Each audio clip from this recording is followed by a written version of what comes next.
Halo, selamat sore Sobat Gen Z dan Milenial. Kembali bertemu dengan saya, Eko Ardianto, jurnalis IDN Times, dalam program Ngobrol Seru.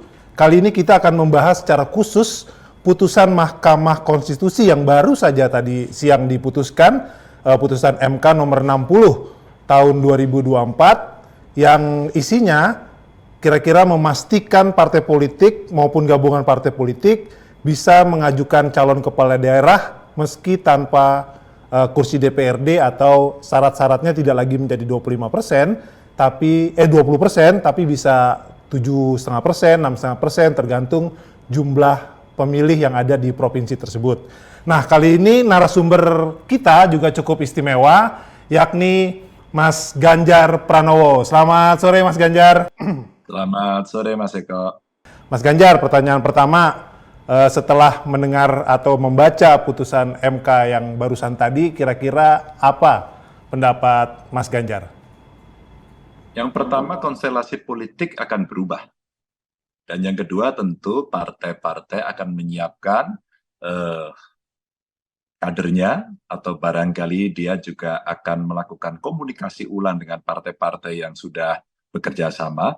Dan tentu terakhir kita akan mendorong agar KPU segera berkomunikasi dengan pemerintah dan di DPR agar kemudian PKPU-nya dibuat. Itu saya kira tiga yang penting berkaitan dengan putusan MK pada siang hari ini. Oke, kalau bagi PDI Perjuangan, Mas, bagaimana melihat peluang ini untuk, ya katakanlah, pencalonan kepala daerah di beberapa tempat yang kemarin belum diumumkan, kan kemarin baru 11 kepala daerah provinsi, Mas?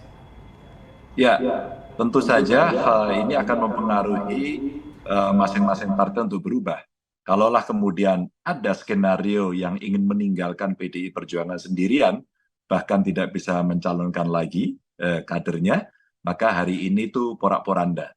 Dan tentu saja hari ini kita sudah menyiapkan di beberapa tempat, wabil khusus tentu di provinsi-provinsi dan kabupaten kota yang menjadi perhatian, termasuk provinsi besar, ada Banten, ada Jabar, ada DKI saya kira, atau mungkin yang ada di Jawa Tengah. Ini yang menjadi daerah-daerah cukup seksi untuk diperebutkan. Nah, dari situlah kemudian dengan syarat ini kita punya keleluasaan untuk bisa mencalonkan sendiri karena relatif kursi kita dari syarat tadi yang diputuskan oleh MK kita cukup. Maka kita sedang menyiapkan kader-kader kita untuk kita dorong bisa maju. Jadi PDI Perjuangan akan memprioritaskan kadernya sendiri, Mas, untuk di beberapa provinsi atau kabupaten, kota yang memang belum dicalonkan, gitu, Mas? Setidaknya saya sebagai kader, sebagai salah satu pengurus DPP akan mendorong itu. Agar fungsi partai politik bisa berjalan dengan baik, karena salah satu fungsinya adalah pendidikan politik dan sumber rekrutmen kader. Sehingga kita mesti memprioritaskan mereka yang sudah berjuang, mengabdikan diri, punya integritas, dan bersungguh-sungguh begitu. Halo Mas Ganjar, putus Mas? Ya. Ya. Baik. Tadi Mas Hasto juga sempat diwawancara oleh teman-teman wartawan, Mas, mengatakan bahwa PDI tersenyum menyambut putusan MK. Setelah kemarin kita tahu MK banyak pendapat-pendapat yang kurang baik gitu terkait putusan sebelumnya, dan sekarang bagi PDI Perjuangan putusan ini cukup memberikan warna baru atau semangat baru. Kira-kira Mas gimana pendapatnya? Oh ya, tentu saja banyak demokrasi berjalan dengan baik. Banyak itu dicontoh. Tapi rasa-rasanya hari-hari ini demokrasi sedang dipertanyakan. Bahwa proses demokrasi yang menghasilkan pemimpin demokratis akan bisa berbalik ketika kemudian tidak ada kontrol yang baik. Dan sekarang MK sedang melakukan kontrolnya itu dan coba mengembalikan lagi marwah demokrasi ini agar bisa berjalan dengan baik. Maka kami juga menyambut itu dengan baik. Maka sekali lagi, ketika kemudian ada anasir-anasir yang beranggapan bahwa kita akan ditinggal sendirian dan kemudian partai-partai bergabung jadi satu, rasanya tumbanglah semua anasir-anasir itu, dan saya yakin kawan-kawan di partai-partai pasti akan berpikir ulang pada soal ini sehingga mereka punya kepercayaan diri lagi, bahkan partai-partai yang ada di non-parlemen. karena mereka bisa bergabung antar partai non-parlemen ataupun dengan parlemen dengan syarat sesuai yang tadi diputuskan oleh MK begitu. Baik, Mas Ganjar udah bilang PDI ditinggalkan. Nah, yang paling seru, yang terbaru adalah di Jakarta, Mas. Kemarin eh, Koalisi Indonesia Maju Plus sudah mengusung pasangan Ridwan Kamil dan Pak Suwono, dan PDI Perjuangan sendirian. Nah, apakah nanti di Jakarta PDI Perjuangan akan mencalonkan kadernya sendiri, atau belakangan disebut juga ada pasangan Mas Anies bersama Rano Karno, Mas? Saya akan mendorong untuk bersuara agar mencalonkan kader sendiri. Agar tadi fungsi partai politik betul-betul akan bisa terlihat oleh publik. Oh ya, ternyata partai politik mampu melakukan kaderisasi dan menghasilkan kadernya. Kalau kemudian kita punya pilihan-pilihan lain, tentu itu pasti ada pertimbangan yang lain. Tapi kalau hari ini posisi saya mendorong agar partai saya, PDI Perjuangan, bisa mendorong kadernya sendiri. Artinya itu berlaku untuk di Jawa Tengah, kemudian di daerah-daerah lain, Mas, yang belum Jawa Barat. Jawa Barat juga bisa, kemudian di Banten gitu, Mas? Ya, di semua tempat ya. Dan kita tinggal melakukan kalkulasi saja seperti apa. Kita tidak tidak ingin juga muncul sendirian ketika kemudian komitmen-komitmen dengan partai-partai sudah kita bangun. Mungkin kita akan mempertanyakan, mengkonfirmasi ulang apakah kita bersepakat bekerja sama atau tidak. Saya khawatir karena pendaftaran sudah akan ditutup dalam beberapa waktu ke depan, dan rasa-rasanya ini akan rame-rame nanti orang berdatangan, maka memastikan kerjasama dengan partai lain itu satu yang penting. Yang kedua, dengan putusan MK, menyiapkan kader sendiri itu penting. Yang ketiga, baru kemudian kita akan bekerja sama dengan siapa, melihat realitas-realitas lokal yang ada, sehingga kita akan jauh lebih rasional. Di semua daerah tadi kira-kira PDIP punya kader sendiri, Mas, ya? Seperti Banten, kemudian Jawa Tengah, Jakarta. Masa tidak? Kan sudah dibuktikan kita punya. Mas, tadi Mas juga sudah menyebutkan bahwa yang perlu segera ditindaklanjuti adalah KPU. Nah, seberapa, kalau prediksi Mas atau pendapat Mas Ganjar, kira-kira seberapa cepat nanti KPU merespon hal ini, Mas? KPU saya kira akan cepat sekali. Apalagi kalau IDN Times dorong, partai-partai politik dorong, masyarakat sipil mendorong ya. Tadi saya baca Perludem juga sudah berstatement agar bisa didorong lebih cepat.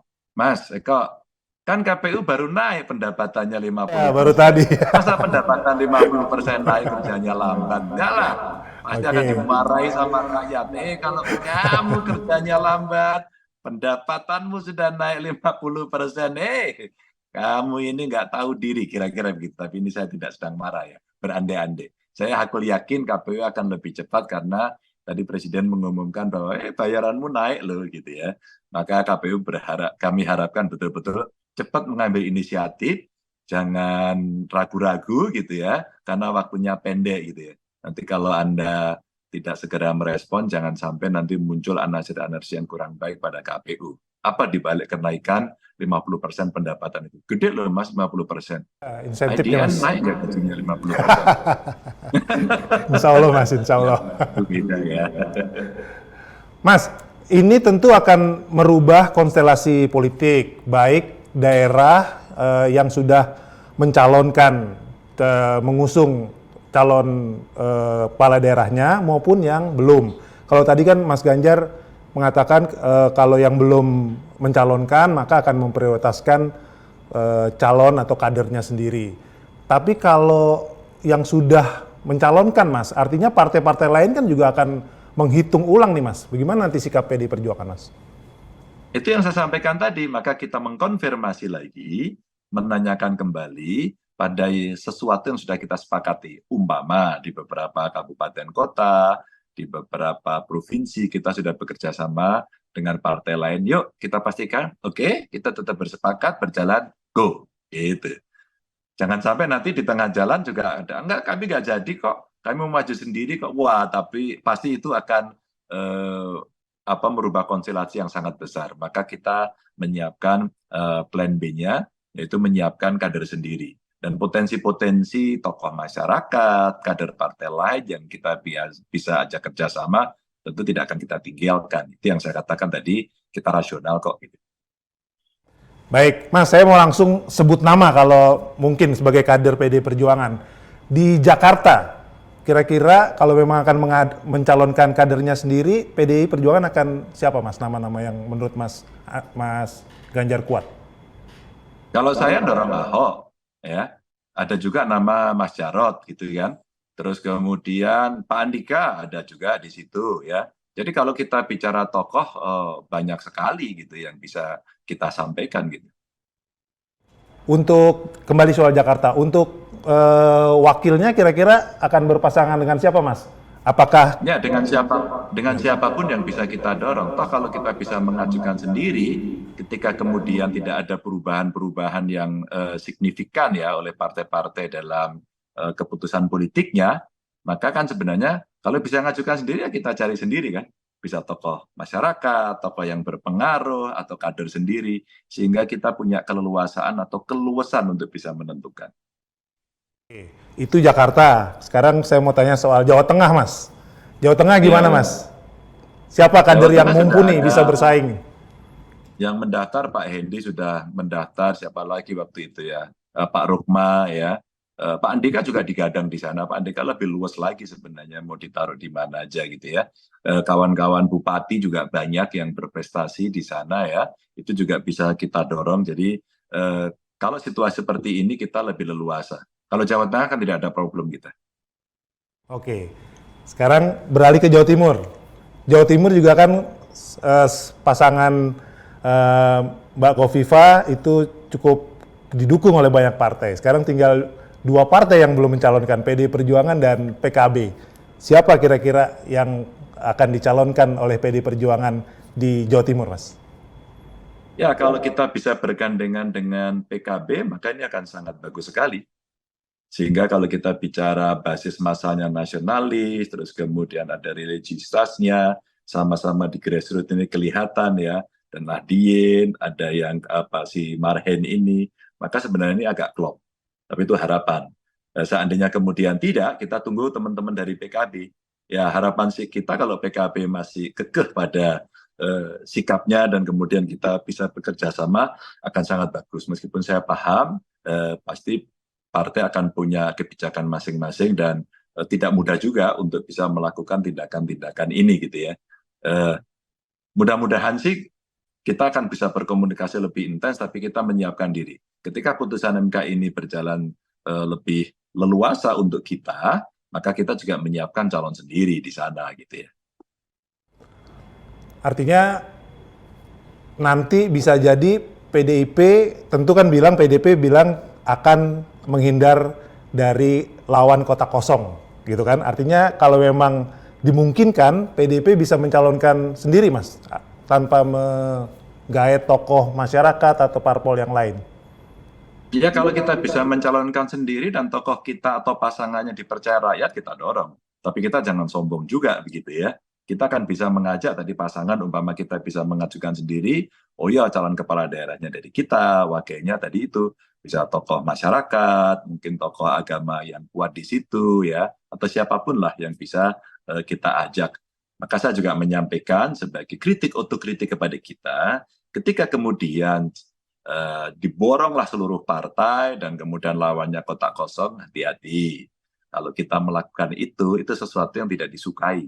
Bahkan kita merasakan kondisi sebelum putusan MK di Jakarta. Wah, kita disendirikan, ditaruh di pojok sendirian gitu. Maka ya kita jangan melakukan itu. Agar demokrasinya juga jauh lebih baik. Karena aku melihat kontestasi yang bagus, kan tidak hanya soal menang kalah, tapi ada soal edukasi ya, yang nantinya akan ditagih ketika kemudian seseorang itu jadi. Sehingga kalau yang di Jawa Timur, rasa-rasanya kita memang harus mengajak semuanya, di Jawa Tengah juga sama, tapi dengan peluang kita bisa mengajukan sendiri kan kita tidak perlu cemas gitu untuk bisa menampilkan tokoh atau kader sendiri. Jawa Timur kan banyak. Betul, betul. Oke, sekarang geser ke Jawa Barat, Mas. Seberapa kuat? Kemarin sih kan nama Pak Ono ya diajukan oleh PDI Perjuangan untuk calon gubernur.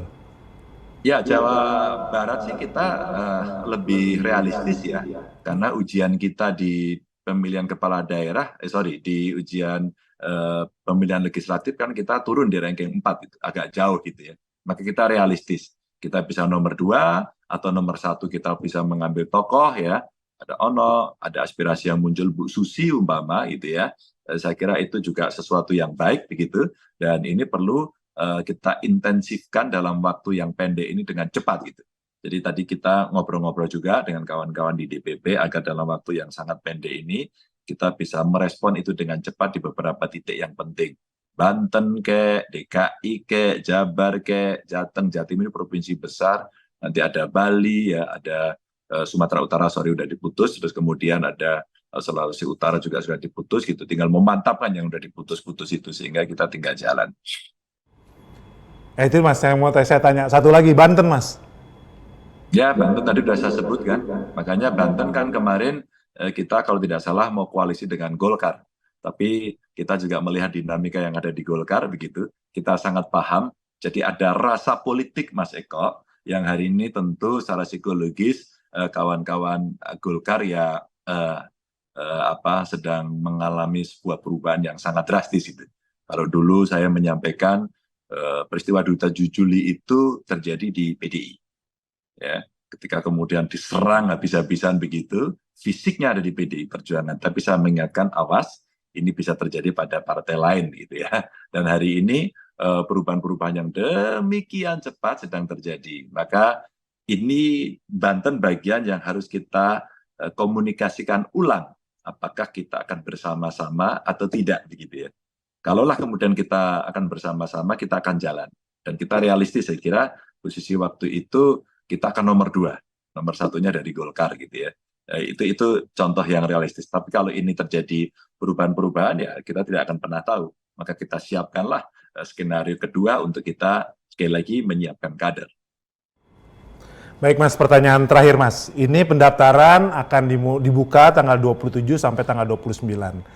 Kira-kira apa langkah cepat yang akan dilakukan PD Perjuangan untuk melakukan konsolidasi sehingga muncul nanti nama-nama yang memang calon kepala daerah yang memang benar-benar kuat untuk bisa bersaing? Silakan Mas. Oh, hari ini PD Perjuangan langsung rapat. Karena selama proses persiapan seleksi, rekrutmen dilakukan, seleksi sekarang sedang berjalan, di tengahnya ada putusan MK. Maka ya sudah, itu dicantolkan, langsung disiapkan, dan konstelasi-konstelasi itu kita siapkan plan B-nya. Yang sudah sepakat, kita siapkan, jangan-jangan mereka berubah. Kalau tidak, oke, kita jalan terus, tapi kalau kemudian berubah, kita siapkan kader sendiri.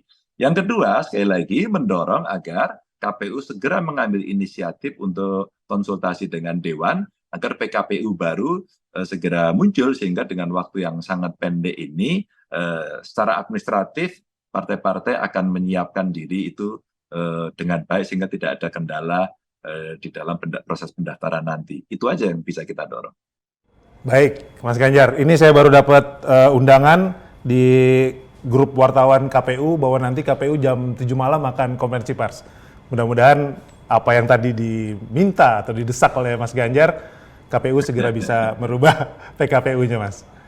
Baik, Mas Ganjar, terima kasih atas waktunya telah bersama kami. Demikian Sobat Milenial and Gen Z, obrolan seru bersama Mas Ganjar terkait putusan MK terbaru yang menyangkut tentang syarat-syarat pencalonan kepala daerah di Pilkada. Terima kasih, sampai jumpa di ngobrol seru lainnya. Selamat sore.